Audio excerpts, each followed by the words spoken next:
Hi friends, அவள் பெயர் Archana. November 2010. நீரும் நீரும் கலக்கும் காட்சியை காண்பது ஓர் ஆணும் பெண்ணும் இணைவதற்கு சமமான பரவசம் தருவது. காவிரி ஆற்றங்கரையில் இருந்த அந்த 108 கால் மண்டபத்தில் நின்றபடி ஆற்று நீரில் சடசடவென்று கண்ணாடி சிதறல்கள் போல் விழுந்து கொண்டிருந்த மழைத்துளிகளை காண அற்புதமாக இருந்தது. வேகமாக கேமராவை எடுத்தேன். ஃபிலிம் போட்டு எடுக்கும் பழைய மாடல் கெனான் கேமரா அது.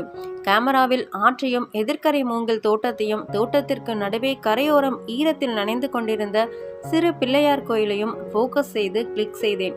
அப்போது மழை வலுத்து கேமராவில் தண்ணீர் பட கேமராவை பின்னுக்கு இழுத்து லென்ஸை கர்ச்சீஃபால் துடைத்தபடி சுற்றிலும் பார்த்தேன். மண்டபத்தின் விளிம்பு பகுதி தூண்கள் மீது சுல்லென்று மழைத்துளிகள் விழுந்து தூண்களை நனைத்து கொண்டிருந்தது.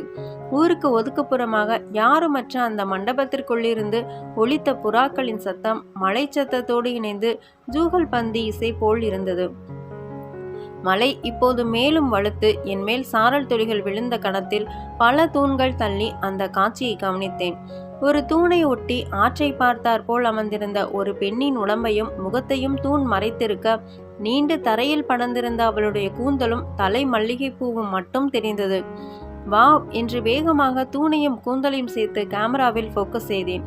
எதிர்பாராத விதமாக அவள் திடீரென்று பின்புறம் சாய்ந்து கைகளை ஊன்றிக்கொண்டு என் பக்கம் திரும்பி பார்க்கவும் கேமரா கிளிக்குக்காகவும் மிக சரியாக இருந்தது. சில வினாடிகள் கண்களில் கேள்வியுடன் பார்த்தவள் எழுந்து என்னை நோக்கி வர முற்பட்டாள். எழுந்தபோது அந்த மெல்லிருட்டில் இளம் பெண்ணாக தெரிந்தவள் என் பக்கத்தில் வந்தவுடன் அவள் பெண்ணல்ல, தேவதை என்று தோற்றம் தந்தாள். யார் என்று தெரியவில்லை. ஊருக்கு புதிதாக இருக்க வேண்டும். என்னை முறைத்தபடி, ஹலோ கேர்ள்ஸ், அவங்க பெர்மிஷன் இல்லாமல் ஃபோட்டோ எடுக்கலாமா என்று கேட்டபோது அவள் முகத்தில் தெரிந்த கோபத்தை அழித்துவிட்டால் பேரழகியாகி விடுவாள். தடுமாற்றத்துடன், இல்லைங்க, நான் அந்த தூணை எடுக்கத்தான் ட்ரை பண்ணினேன். திடீர்னு நீங்கள் சாஞ்சு உட்காந்துட்டீங்க என்று சொன்னேன். பொய் சொல்லாதீங்க, கேமராவை தாங்க, ஃபிலிமை எக்ஸ்போஸ் பண்ணுறேன். கையை நீட்டியவள் நீல நிறத்தில் சுடிதார் அணிந்திருந்தாள். ப்ளீஸ் வேண்டாங்க, மழை பெய்யறப்ப காவிரி அற்புதமாக இருக்கும். அதை நிறைய ஃபோட்டோ எடுத்திருக்கேன். நாளைக்கு தஞ்சாவூர் போய் பிரிண்ட் போட்டு உங்கள் ஃபோட்டோவை நெகட்டிவோடு கொண்டு வந்து தந்துடுறேன். நாளைக்கு சாயங்காலம் இங்கே வந்துடுங்க என்ற போது மழை விட ஆரம்பித்திருந்தது. இதுக்குன்னு நான் வரணுமா? வேற என்னங்க பண்ணுறது? நாளைக்கு சாயங்காலம் 6 மணிக்கு வாங்க. நீங்கள் ஊருக்கு புதுசா? பதிலொன்றும் சொல்லாமல் மண்டபத்திலிருந்து இறங்கி சென்றாள். யார் இவள்? மறுநாள் மாலை நான் சென்றபோது மழை பெய்து கொண்டிருந்தது. அவளிடம் போட்டோவை காண்பித்த போது அவள் முகத்தில் தெரிந்த மகிழ்ச்சியை அவளால் மறைக்க முடியவில்லை. ஏனெனில் அப்புகைப்படத்தில் அவள் கடவுள் மழைநீரை பூவிதழால் தொட்டி எழுதிய ஒரு மகா கவிதை போல் இருந்தாள். க்ளோஸ்அப்பில் அவள் முகத்தில் படர்ந்திருந்த மழை ஈரம், கன்னத்து மழை ஈரத்தில் ஒட்டியிருந்த 4 தலைமுடி, கேமராவை கேள்வியுடன் பார்க்கும் அகன்ற கண்கள், கீழுதட்டுக்கு கீழ் அந்த மச்சம், எல்லாம் சேர்ந்து நான் வாழ்நாள் முழுவதும் கோடி கவிதைகள் எழுதுவதற்கு போதுமான அழகுடன் இருந்தாள். நான் நெகட்டிவையும் அவளிடம் அளித்துவிட்டு திரும்பிய போது 1 நிமிஷம் என்றாள். நான் திரும்பி பார்க்க, இன்னொரு காப்பியை தாங்க என்றாள். எந்த இன்னொரு காப்பி? என் ஃபோட்டோவை இன்னொரு காப்பி எடுத்திருப்பீங்களே, அதை தாங்கன்னு சொல்கிறேன். வேற காப்பி ஒன்றும் எடுக்கலைங்க. அட தெரியும் பாஸ், இவ்வளோ அட்டகாசமாக இருக்கேன், இன்னொரு காப்பி எடுக்காமல் இருப்பீங்களா? அசடு வழியை சிரித்து விட்டு ஜெர்கினுக்குள் கையை விட்டு இன்னொரு காப்பியை எடுத்து அவளிடம் கொடுத்து விட்டு திரும்பி நடக்க ஆரம்பித்தேன். ஹலோ, 1 நிமிஷம் என்று மீண்டும் அவள் அழைக்க நின்றேன். நடந்து என் அருகில் வந்தவள், ரொம்ப நல்லா எடுத்திருக்கீங்க, இன்னொரு காப்பியை நீங்களே வச்சுக்கோங்க என்று புகைப்படத்தை நீட்டியபடி, தினமும் இங்கே வருவீங்களா என்றாள். எப்போ மழை பெஞ்சாலும் உடனே இங்கே வந்து ஃபோட்டோ எடுக்க ஆரம்பிச்சிடுவேன். எங்க மற்ற ஃபோட்டோஸ் எல்லாம் காமிங்க. அவள் கேட்டவுடன் நான் மற்ற புகைப்படங்களை காண்பித்தேன். ரொம்ப நல்லா எடுத்திருக்கீங்க, நீங்கள் ஃபோட்டோகிராஃபரா என்றாள். இல்லை, சும்மா ஒரு இன்ட்ரெஸ்ட், அவ்வளவுதான். நீங்கள் சொன்ன மாதிரி மழை பெய்யறப்ப காவிரி ரொம்ப அழகாக தான் இருக்குது. நானும் இனிமேல் மழை பெய்யறப்ப இங்கே வந்துடலாம்னு பார்க்குறேன். நீங்கள் ஊருக்கு புதுசா?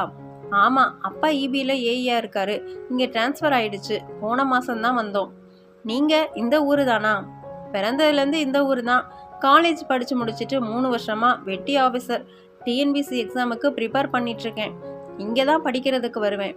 உங்கள் பேர் என்னன்னு தெரிஞ்சுக்கலாமா? அவள் தன் மூடிய உதடுகளுக்குள் தனது நுண்ணினாக்கை அழகாக ஒரு முறை சுழற்றிவிட்டு, அவசியம் சொல்லணுமா என்றாள். உங்கள் இஷ்டம் என்று கூறிவிட்டு நடக்க ஆரம்பித்தேன். சில வினாடிகள் கழித்து அர்ச்சனா என்ற குரல் ஒலிக்க நான் திரும்பி பார்த்தேன். ஆளை காணவில்லை. நான் அடுத்த அடியை எடுத்து வைக்க ஒரு தூண் மறைவிலிருந்து கீழே குதித்தவள் புளிய மரத்தடியில் மழைத்துளிகளில் நனைந்தபடி என்னை திரும்பி திரும்பி பார்த்தபடி ஓடினாள்.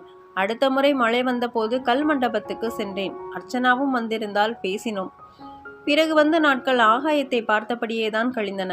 லேசாக வானம் மூடினார் போல் இருந்தால் போதும், உடனே மண்டபத்துக்கு கிளம்பி விடுவேன். மழை வரும் நாட்களில் அவளும் தவறாமல் வந்து விடுவாள். அர்ச்சனாவை பார்க்கும் போதெல்லாம் சிலித்து, பார்க்காத போது தவித்து, கவிதை எழுதி, கனவு கண்டு, தூக்கம் கலைந்து, விடிய விடிய புரண்டு வீணாக வளர்த்துமானேன். அடுத்த 2 மாதத்திற்குள் நாங்கள் காதலிக்க ஆரம்பித்திருந்தோம். தினந்தோறும் பேசி சிரித்தோம், சிரித்து பேசினோம்.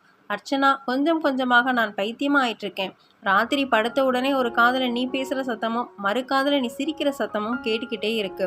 ஒரு கண்ணில் சினுங்குற, இன்னொரு கண்ணில் வெக்கப்படுற.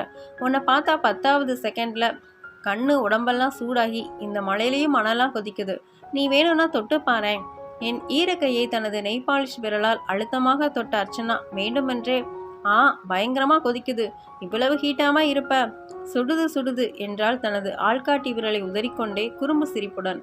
நான் ஐயோ பார்த்து தொடக்கூடாது என்று வேகமாக ஆள்காட்டி விரலை பிடித்து என் உதடுகளுக்குள் நுழைத்து ஈரமாக்கினேன். இன்னும் சுடுதா என்றபடி நான் அவள் முகத்தை பார்க்க அவள் கிறுக்கத்துடன் என்றாள். தொடர்ந்து நான் என் நாக்கு நுனியால் அவள் விரலை நிருட, என்ன கொல்றடா என்றால் அர்ச்சனா முனகலாக. மண்டபத்தின் ஓரமாக உட்கார்ந்திருந்தோம். கொலுசணிந்த அவள் கால்களில் மலைத்துளிகள் படபடவென்று விழுந்து கொண்டிருக்க, அர்ச்சனா, கல்யாணம் ஆகி நான் பிரசவத்திலேயோ ஆக்சிடென்ட்லேயோ செத்து போயிட்டேனா வச்சுக்கோ, இன்னொரு கல்யாணம் பண்ணிப்பியா என்றால் என் கைவிரல்களில் சொடக்கெடுத்தபடி. பின்ன ஆக்சுவலாக நீ என் டேஸ்ட்டுக்கு இல்லை. இவ்வளோ பெரிய கண்ணை இருட்டில் பார்த்தா பயமாக இருக்கு. அதனால சின்ன கண்ணு, சின்ன உதடு, சின்ன சிரிப்போடு ஒரு சின்ன பொண்ணை கல்யாணம் பண்ணிப்பேன். அட பாவி, முறைத்த அர்ச்சனா, நீ மட்டும் இன்னொரு கல்யாணம் பண்ணணும்னு வச்சுக்க, உன் ஃபர்ஸ்ட் நைட்டப்ப பேயா வந்து உன் பொண்டாட்டி மேலே குடியேறி உன்னை அப்படியே என்றவள் எழுந்து என் தலைமுடியை பிடித்து உலுக்கி, டேய் நான் அர்ச்சனா வந்திருக்கேன்டா, அதுக்குள்ளே உனக்கு இன்னொரு பொண்டாட்டி கேட்குதா என்று அலற நான் எழுந்து ஓட அர்ச்சனா அருகிலிருந்த தென்னம்பட்டையை எடுத்துக்கொண்டு துரத்தினாள். நான் அவள் கைவிரல் நகத்தை கடித்தபடி, கல்யாணமானா நமக்கு ஃபர்ஸ்ட் நைட்லாம் கிடையாது, ஃபர்ஸ்ட் டே என்றேன். ஃபர்ஸ்ட் டேனா? நான் கடித்து பீத்த அவள் நகத்துண்டை துப்பிவிட்டு, காலையிலே தாலி கட்டிட்டு ராத்திரி வரலாம் காத்திருக்க முடியாது. தாலியை கட்டுறோம், சோத்தை போட்டு சொந்தக்காரனுங்களை எல்லாம் துரத்தி விடுறோம், கல்யாண மண்டப கதவை சாத்துறோம் என்று நான் கூற அர்ச்சனா சத்தமாக சிரித்தாள். சிரித்தேன், சிரித்தோம். அந்த சிரிப்பு நீண்ட நாட்கள் நீடிக்கவில்லை. அவள் வீட்டிற்கு எங்கள் காதல் விஷயம் தெரிந்து எனது வேலையின்மையை காரணம் காட்டி அவள் குடும்பத்தினர் எங்கள் காதலை எதிர்த்ததும், அவள் அப்பா கோயம்புத்தூருக்கு மாற்றிக்கொண்டு சென்றதும், வீட்டின் நெருக்கடியால் அர்ச்சனா ஒரு டில்லி மாப்பிள்ளையை திருமணம் செய்து கொண்டதும், பின்னர் நான் திருமணம் செய்து கொண்டதும் அந்த மண்டபத்துக்கு சம்பந்தமில்லாத விஷயங்கள் என்பதால் நான் விரிவாக சொல்லவில்லை. நவம்பர் 2017 கடைத்தெருவில் மலைத்தூரலில் நனைந்தபடி அர்ச்சனாவின் தோழி ஜோதியை பார்த்தபோது, அர்ச்சனா தம்பிக்கு வர்ற 12ஆம் தேதி கல்யாணம், பொண்ணு தஞ்சாவூர் தான், பொண்ணு வீட்டில் கல்யாணத்தை தஞ்சாவூரில் தான் நடத்துகிறாங்க, அர்ச்சனாவும் வரா, 3 நாள் இங்கே நம்மூரில் எங்கள் வீட்டில் தான் இருப்பா என்று சொன்ன உடனே நான் ஆகாயத்தை பார்த்தேன். சரியாக கார்த்திகை மாதம் வருகிறாள். தஞ்சை மாவட்டத்தில் கார்த்திகை மாதம் நல்ல மழைக்காலம். எப்படியும் அவள் இருக்கும் 3 நாட்களுக்குள் ஒரு மழையாவது பெய்துவிடும். இங்கிருந்து கொண்டு மழை பெய்யும் போது மண்டபத்துக்கு வராமல் அவளால் இருக்க முடியாது. எதிர்பார்த்தபடியே திருமணத்திற்கு முதல் நாள் மழை பெய்தது. மண்டபத்திற்கு சென்று காவிரியை ஆக்ரோஷத்துடன் அணைத்து கொண்டிருந்த மழைத்துளிகளை பார்த்தபடி மண்டபத்தின் வாசலிலேயே அமர்ந்திருந்தேன். மழை மிதமான வேகத்தில் தொடர்ந்து பெய்து கொண்டிருந்தது. நாளைதான் கல்யாணம், மழை பெய்கிறது, அதனால் நிச்சயம் அர்ச்சனா வருவாள். குடும்பத்தோடு வந்தால் கூட பரவாயில்லை, தூரத்திலிருந்து ஒரு பார்வை பார்த்தால் கூட போதும் என்றிருந்தது. சற்று யோசித்தால் பைத்தியக்காரத்தனமாக இருந்தது. இன்னும் பழசையெல்லாம் நினைவில் வைத்து கொண்டு அவள் வருவாளா என்ன? 1 மணி நேரமாக தொடர்ந்து மழை பெய்தும் அர்ச்சனா வரவில்லை. இனி காத்திருப்பது வீண் என்று நான் மண்டபத்திலிருந்து இறங்கிய போது மண் சாலையில் பிங்க் நிற சேலையில் கருப்பு குடையுடன் ஒரு உருவம் வருவது தெரிந்தது. குடை பாதி முகத்தை மறைத்திருந்தது. அந்த உருவம் மண்டபத்தை நோக்கி திரும்ப என் மனம் தத்தளிக்க ஆரம்பித்தது. அவளாகத்தான் இருக்க வேண்டும். மெல்ல அந்த உருவம் நெருங்க குடை லேசாக உயர அர்ச்சனாதான். அவளும் என்னை பார்த்து விட்டாள். முதலில் சற்று தயங்கிய அவள் கால்கள் இப்போது வேகமாக என்னை நோக்கி நகர்ந்தன. அவள் நெருங்க நெருங்க என் இதயத்தின் துடிப்பு அதிகரித்து கொண்டே இருந்தது. மழையில் நனைந்தபடி அர்ச்சனாவை நோக்கி நடந்தேன். அர்ச்சனா என் அருகில் நெருங்கியவுடன் நின்றாள். குடையை மீறி அவள் முகத்தில் சுல் சுல் என்று சாரல் துளிகள் விழுந்து கொண்டிருந்தன. அவ்வளவு நெருக்கத்தில் அவளை இத்தனை ஆண்டுகள் கழித்து பார்த்ததும் சந்தோஷத்திலோ அல்லது துக்கத்திலோ எனது கால்கள் வெடவெடவென்று நடுங்கின. என்னை பார்க்க பார்க்க அர்ச்சனாவின் கண்கள் கலங்கி ஒரு சொட்டு நீர் வழிந்து அவள் கன்னத்து மழை நீரோடு கலந்தது. நான் ஒரு வார்த்தை கூட பேச தோன்றாமல் அவள் முகத்தையே உற்று பார்த்து கொண்டிருந்தேன். காலச்சிற்பி அவள் உடலை சிதுக்கி சின்னஞ்சிறு மாற்றங்கள் செய்திருந்தான். முன்பை விட சற்றே பூசினார் போல் உடம்பு, கண்களின் கீழ் லேசாக கருவளையங்கள், நெற்றி வகிட்டு குங்குமம் மழைநீர் பட்டு லேசாக கலைந்திருந்தது. சில வினாடிகள் நீடித்த மௌனத்திற்கு பிறகு, அர்ச்சனா எப்படி இருக்க என்ற என் குரல் தழுதழுத்தது. நீ என்றவளின் கண்களில் நீர் முட்டிக்கொண்டு வழிய அவள் ஆற்று பக்கம் திரும்பி கண்களை துடைத்து கொண்டாள். மழை நன்கு வழுக்க நாங்கள் நடந்து யாருமற்ற மண்டபத்தில் ஏறிக்கொண்டோம். காவிரியில் விழுந்து சிதறிக்கொண்டிருந்த மழைத்துளிகளை இருவரும் பார்த்து கொண்டே நின்றோம். திரும்பிய அர்ச்சனாவை பார்த்தேன். என்னுள் ஒரு பெரிய அலையடிப்பது போல் இருந்தது. என்னுடன் இருக்கும் போதெல்லாம் என் கை விரல்களில் நீ சொரக்கெடுத்தபடி பேசிய நிமிடங்கள் இன்னும் ஞாபகத்தில் இருக்கிறதா அர்ச்சனா? நீ என் கண் பொத்தி விளையாடிய கைவிரல் சூடு இன்னும் குளிராமல் இருப்பதை நீ அறிவாயா அர்ச்சனா? என்ன ஒன்றும் பேச மாட்டேங்கிற என்ற மௌனத்தை கலைத்தாள். நீ வரமாட்டேன்னு நினச்சேன். ஆக்சுவலாக உன்னை பார்க்கக்கூடாதுன்னு தான் நினச்சிக்கிட்டு வந்தேன். ஆனால் இங்கே வந்து காரில் மண்டபத்தை தாண்டி போகிறப்பவே தவிச்சு போயிட்டேன். சரி, இந்த 3 நாளைக்குள்ளே மழை பெஞ்சா வருவோம், இல்லைனா விட்டுடுவோம்னு இருந்தேன். ஆனாலும் கண்ணு வானத்தை பார்த்து ஏங்கிக்கிட்டே இருந்துச்சு. உன் ஹஸ்பண்ட் வந்திருக்காரா என்றபடி நான் ஒரு தூணூரத்தில் அமர அர்ச்சனா என் எதிரில் அமர்ந்து கொண்டாள். இல்லை, அவருக்கு பாரிஸில் ஒரு கான்ஃபரன்ஸ், பசங்களை மட்டும் அழைச்சிட்டு வந்தேன். தெரியும்ல, எனக்கு 2 பையனுங்க. ஜோதி சொன்னான். எனக்கு ஒரு பையன் ஒரு பொண்ணு என்று நான் சில வினாடிகள் இடைவெளி விட்டு அப்புறம், அர்ச்சனா, லைஃப்லாம் எப்படி போகுது என்றேன். போகுது. உன்னை பார்க்க பார்க்க கில்ட்டியாக இருக்கு. காதலிக்கிறப்ப என்னென்னவோ பேசினேன். எங்கள் வீட்டில் எதிர்த்த உடனே உன்னை அம்போன்னு விட்டுட்டு வேற ஒருத்தரை கல்யாணம் பண்ணிக்கிட்டேன். என் மேலே இன்னும் உனக்கு வெறுப்பு இருக்கா அருண்? சில வினாடிகள் அவளை உற்று பார்த்த நான், அர்ச்சனா, நீ என்னை கல்யாணம் பண்ணிக்கலனாலும் அந்த காதலில் எந்த பொய்யும் கிடையாது. அதனால உன் மேலே வெறுப்பெல்லாம் ஒன்றுமில்ல, கொஞ்சம் வருத்தம்தான். இந்தியா மாதிரியான சாதி மத அந்தஸ்து வித்தியாசம் பார்க்குற தேசத்தில் காதலுங்கிறது பெரும்பாலான பேருக்கு இங்கே வெறும் கனவு தான்.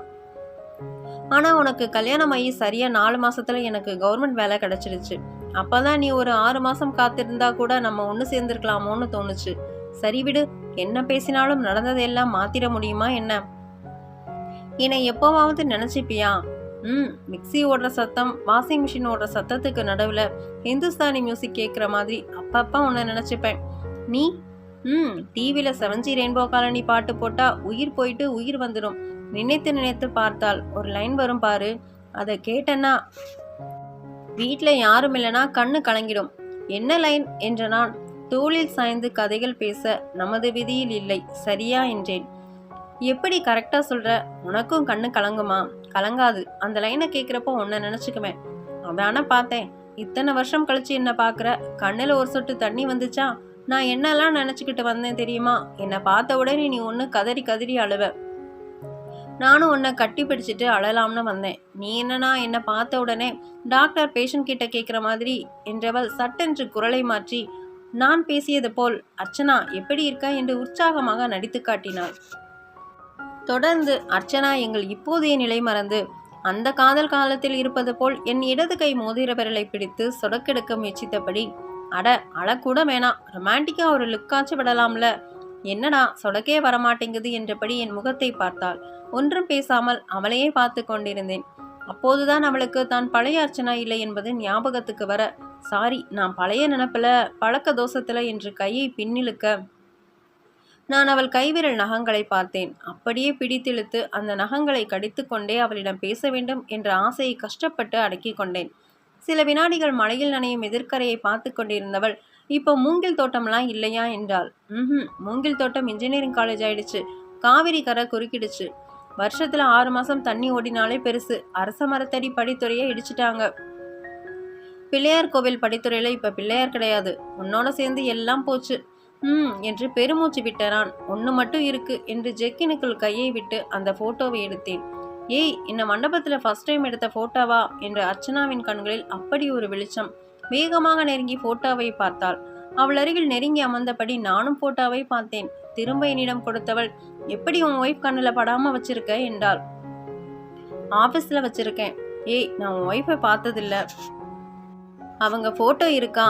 மொபைல்ல இருக்கு என்று நான் மொபைல் கேலரியில் இருந்த என் மனைவியின் படத்தை காண்பித்தேன்.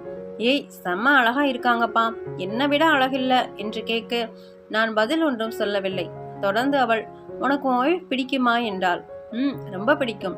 கல்யாணமாகி 6 வருஷங்களாகுது. இன்னும் அவளை பத்தி காதல் கவிதைலாம் எழுதுவேன் என்றவுடன் அவள் முகம் லேசாக மாறியது. என்ன ரொம்ப பிடிக்குமா, அவங்கள ரொம்ப பிடிக்குமா என்றாள். லேசாக சிரித்த நான், எனக்கு ஜெயமோகனையும் பிடிக்கும், சாரு நிவேதிதாவையும் பிடிக்கும் என்று கூற அவள் குழந்தை போல் அப்பாவித்தனமாக கண்களை வைத்துக்கொண்டு, யார் அவங்கலாம் என்று அழகாக கேட்டபோது, எனக்கு ஜெயமோகனையும் சாரு நிவேதிதாவையும் விட அர்ச்சனாவை அவ்வளவு பிடித்து போயிற்று. இந்தி எதிர்ப்பு போராட்டத்துல கலந்துகிட்டவங்க என்றேன் விளையாட்டாக. இந்தி எதிர்ப்பு போராட்டம்னா என்று அவள் தொடர்ந்து கேட்க நான் சத்தமாக சிரித்தேன். ஏன் சிரிக்கிற? என் அழகிய மக்கு பெண்ணே, நீ அப்படியே என் ஒய்ஃப் மாதிரியே இருக்க என்றேன். இல்ல, உன் ஒய்ஃப் தான் என்ன மாதிரியே இருக்காங்க என்றவள் நான் சற்றும் எதிர்பாராத விதமாக திடீரென்று அழ ஆரம்பித்தாள். என்னாச்சு? அவள் பதில் ஒன்றும் சொல்லாமல் தொடர்ந்து அழுதாள். என்ன இது, கண்ணை தொடச்சுக்கோ, கச்சீஃப் வச்சிருக்கியா என்று என் கச்சீஃபை கேட்டு வாங்கி அவள் தன் கண்களை துடைத்து கொண்ட போது ஏனோ தெரியவில்லை, சந்தோஷமாக இருந்தது. ஏண்டா, நான் அழுவுறத பார்க்குறப்ப கூட உனக்கு அழுக வரலையா என்றாள் குழந்தை போல். சிரித்தேன். கல்லஞ்ச இரும்பு மனசடா, உன்னை பார்த்தது சந்தோஷமா தான் இருக்கு. ஆனால் கல்யாணமாகி 2 குழந்தைங்க பெற்றுட்டு இப்படி பார்க்கறத நினச்சா மனசுக்குள்ள ஒரு குற்ற உணர்வு. உனக்கு? எனக்கும் கில்ட்டியாக தான் இருக்கு. பெருமூச்சு விட்ட அர்ச்சனா தன் கையில் இருந்த வாட்சை பார்த்தாள். கிளம்புறேன், 1 ஹவரில் வரேன்னு சொல்லிட்டு வந்திருக்கேன் என்றபடி எழ முயற்சிக்க 1 நிமிஷம் என்றேன். அவள் என்ன என்பது போல் என்னை பார்த்தாள். தப்பா நினைக்கலனா என் விரல்ல ஒரு சொடக்கு எடுத்துட்டு போறியா என்று கேட்டதும் அவள் கண்களில் வெளிச்சம். என் முகத்தை பார்த்தபடி எனது இடது கை ஆட்காட்டி விரலில் சொடக்கெடுக்க முயற்சித்தால் சொடக்கு வரவில்லை. அடுத்த விரல் சொடக்கு வரவே இல்லை. என்னடா என்று சினுங்கிய அர்ச்சனாவின் முகத்தில் ஏமாற்றம். 2 பேர் கையும் மழையில ஈரமா இருக்குல்ல, அதான் வரமாட்டேங்குது. நான் உன்கிட்ட பேசுறப்பெல்லாம் ஒன்று பண்ணுவேனே, ஞாபகம் இருக்கா? என்று வெக்கப்பட்ட அர்ச்சனா தன் கைவிரல்களை நீட்டியபடி, டெல்லியிலேருந்து கிளம்புறப்ப நகத்தை வெட்டணும்னு நினச்சேன், ஆனால் உன்னை பார்த்தாலும் பார்ப்போம்னு கட் பண்ணலை என்று கூறிய போது நான் அவள் கையை பிடித்து வேகமாக இழுக்க அவள் அப்படியே என் மடியில் சாய்ந்தாள். அவளை நிமிர்த்தி என் முழங்காலில் சாய்த்து கொண்டு அவள் கைவிரல் நகத்தை கடித்து துப்பினேன். நகத்துண்டு அவள் கன்னத்தில் விழ நான் அந்த நகத்துண்டை எடுப்பதற்காக அவள் கன்னத்தில் கை வைத்த போது அவள் தன் அழகிய அகன்ற கண்களால் உற்று பார்த்தாள். அவள் நெற்றி வகட்டிலிருந்த குங்குமம் மலையீரத்தில் பிசு பிசுவென்று இருந்தது. அதை நான் எனது விரலால் மூக்கு வழியாக இழுத்து அவளின் கன்னத்துக்கு கொண்டு வந்து சுண்டு விரலால் சிவப்பாக கோலமிட்டேன். சில வினாடிகள் என்னை தாபத்துடன் பார்த்த அர்ச்சனா சட்டென்று இழந்து கொண்டாள். டைம் ஆகுது, கிளம்புறேன், போறதுக்குள்ள ஒரு முறை சொடக்கு எடுத்துடுறேன் என்று என் கைவிரலில் சொடக்கு போட முயற்சித்தால் சொடக்கு வரவில்லை. இருவரும் கைவிரல்களை நன்கு துடைத்து கொண்டோம். இப்போது அர்ச்சனா மீண்டும் முயற்சிக்க சொடக்கு விழவே இல்லை. அர்ச்சனாவின் முகம் அழுவது போல் மாறியது. ஏய் லூசு, ஈரத்துல வரமாட்டேங்குது, அவ்வளவுதான், நீ கிளம்பு என்று எழுந்தேன். ஓரடி நடந்தவள் கடைசியா ஒரு தடவை ட்ரை பண்ணலாம் என்று என் இடது கை நடுவிரலை பிடித்து புன்னைநல்லூர் மாரியம்மா தாயே சொடக்கு விழணும் என்றபடி வலுவாக இழுத்தாள். டக்கென்று சொடக்கு சத்தம் கேட்க அர்ச்சனாவின் முகத்தில் அப்படி ஒரு சந்தோஷம். கிளம்புறேன் என்று மண்டபத்திலிருந்து இறங்கிய அர்ச்சனா ஒரு வினாடி திரும்பி பார்த்தாள். பிறகு குடையை விரித்து கொண்டு வேகமாக பெய்து கொண்டிருந்த மலைக்கு நடுவே நடந்து சென்றாள். மழை இன்னும் அதிகமாகி இப்போது மலைச்சத்தம் சீரான லயத்துடன் காதை நிரப்பியது. அவள் நடந்த புளிய மரங்களை தாண்டி திரும்புவது வரை பார்த்து கொண்டே நின்றேன். அவள் பார்க்க ஆசைப்பட்ட கண்ணீர் இப்போது என் கண்களில் நிற்காமல் வழிந்து கொண்டே இருந்தது.